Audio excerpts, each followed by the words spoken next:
Hey, good evening. This is Pacing the Pension, and I'm Jeff. So this past Friday, I hit another milestone birthday. I turned 54 years old. For my brothers and sisters in arms, and I think even outside the military, especially for us Gen Xers, we live by timelines and countdowns. For me, 54 officially puts me on a 5-year countdown to my defined civilian retirement exit of 2031. It doesn't mean that I couldn't retire tomorrow or the next month or the next year.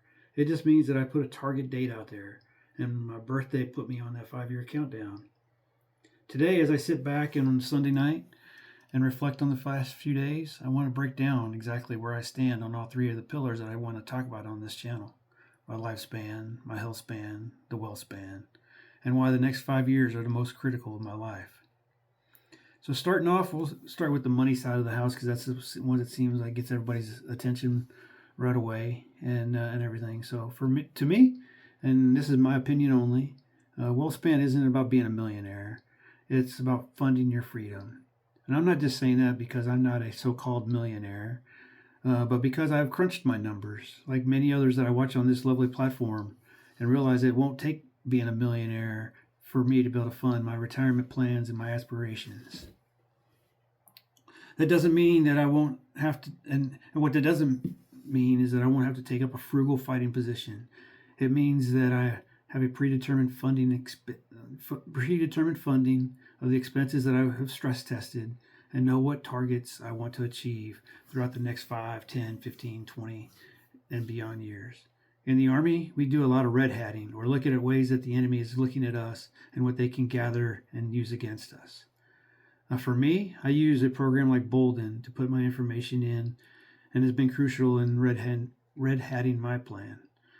Using Bolden software, along with having my financial advisor that I meet with at least once a year, I am more confident today than I even was before I even retired from the military. At 54, my mission is locked in. I have 5 years to maximize my retirement position so that when 2031 hits, I walk away on my own terms. One of the key things that is out there for me is paying off the house. I'm in a great position as the interest rate that I have for the house, it was remortgaged 12 years ago and is well below the 2.5% interest rate.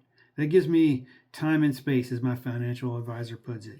It allows me when other rates are high, like CDs, that I can fork extra money into those. Or if I have a car or home remodel that I need to do and the interest rates are extremely high, I can pay cash versus having to take out a loan, and it would end up paying higher interest rates on, and I don't have to do that because then I can just renegotiate, relook at how much I'm putting extra into paying off my home and put it into the remodel if I need to, versus having to have a lot of extra interest on everything that's out there.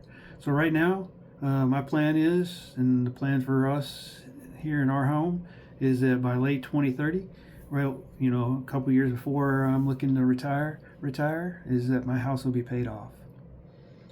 One thing I would recommend, that if you're in your 50s, or for those others that are about to retire from the service, if you haven't looked at a hard exit date, you need to start planning for one. Stress test it financially to see if you truly need to be a millionaire or if you can survive on less than that. If you are, or if you haven't, actually it's probably better, if you haven't looked at that hard exit date and haven't started to plan for that exit date, then really, are you really, truly pacing your wealth span? Or are you just drifting through, just getting by?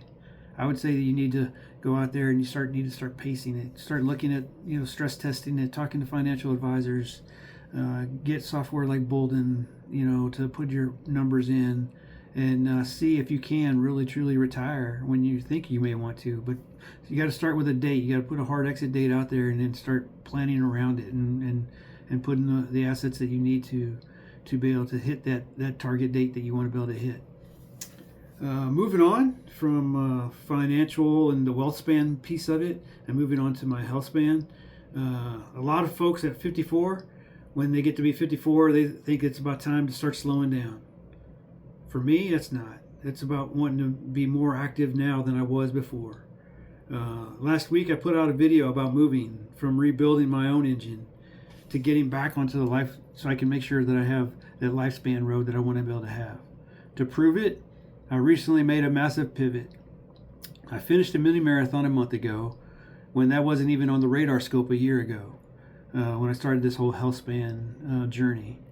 Instead of stopping there, though, I've signed up for my first ever full marathon this coming November. I've committed to it. I've signed up, paid the money, so now I know it's real. The new third quarter test, which when I started this journey was supposed to be my Super Bowl, is going to be the Army 10 miler in October. I'm not trying to live longer. I'm trying to ensure my body can fully enjoy the freedom I'm building for my wealth and my lifespan. To finish off age 53, I went out and ran a 5.3 hilly, muggy run on Thursday evening. Then to start 54, I went off and started the weekend off with 16 miles, 6 yesterday and 10 today. I want to pivot though for a minute. Let me get away from just talking about running and the physical side of it for a minute, and talk about other parts of the health span that I think are also important, that I actually try my best at and try to work on also. The running is all about helping my physical side of the health, which is very important and everything. But I'll be upfront and say that I also go see mental health to be able to work on my mental health side of the house, right? There's issues that I have and I've had for a while, and I'm not, one to say that I haven't been having to go see, the providers. They're out there. They provide it with the VA. They have them out in the civilian sector also. Take advantage of it if you can, just so you can work on your own mental health. That's a very important part of it. You can have physical health, but if you don't have mental health, that's not, if your mind's not right and you need to be able to sit there and be able to discuss it with folks, please go get that help on the mental side of the house also. Another area that I continue to work on and try to improve on is my family health. Spending and doing more things for and with my family. Being present for them, being there when they need me is about helping me with my family health. And lastly, one of the health journeys that I struggle with a lot is my spiritual health. But concentrating on all four of these health areas is important, or at least it is to me. If you would, please put in the comments what areas of your health span journey you are working on and where you struggle with the most. I would love to hear from you and hear what others have to say. So moving on from that and getting off of that deep subject, moving on to the lifespan. What I would say is, if you've watched one of my previous videos, and you probably remember what I'm about ready to talk about. But for those that are watching for the first time, thank you. Thanks for watching, and please hit the subscribe button, and please leave a comment.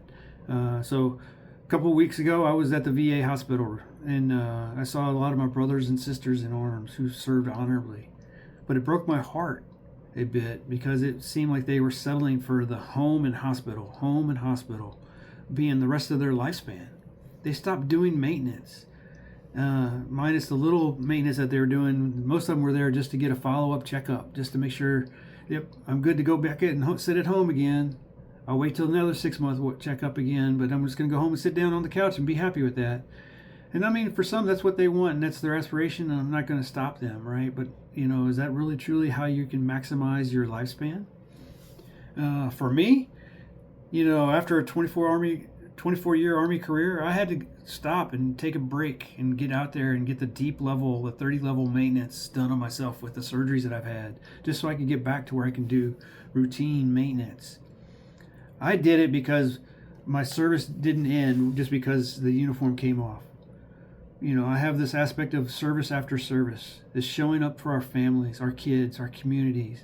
The veterans just don't, and then the other part, that old saying, that old song that's out there when we retire that talks about us fading away. No, we don't need to fade away. Let's take a different approach. Let's take an approach that we're going to keep pacing forward instead of fading away. That to be able to pace forward that lifespan. You spent all of your Army career, you spent a lot of years out there doing omen's work for our country.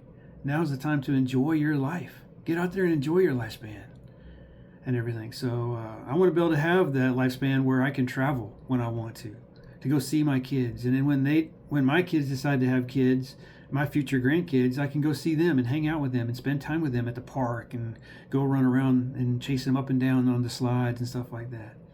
But more than just to go see them, I want to be able to be active with them, like I just mentioned. Going to see them at a band concert, or to go see my kids if they get promoted in their profession when they finish college, or just to go see them in their college environment, just to be able to be there for them and be there and help them where they need. I made it a goal of mine that I want to have an active lifespan, not a dormant one. The wealth span continues to grow as needed and is on track to support that active lifespan. And I'm continuing to work on my health span to match it. As I mentioned at the beginning of this video, last Friday, I turned 54.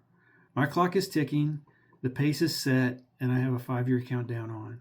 If you're tracking your own timeline, please drop your age in the comments below and tell me what your exit plans are. Tell me what your age is. And hit that subscribe button, and let's pace this pension together. Let's have a great week. Thank you.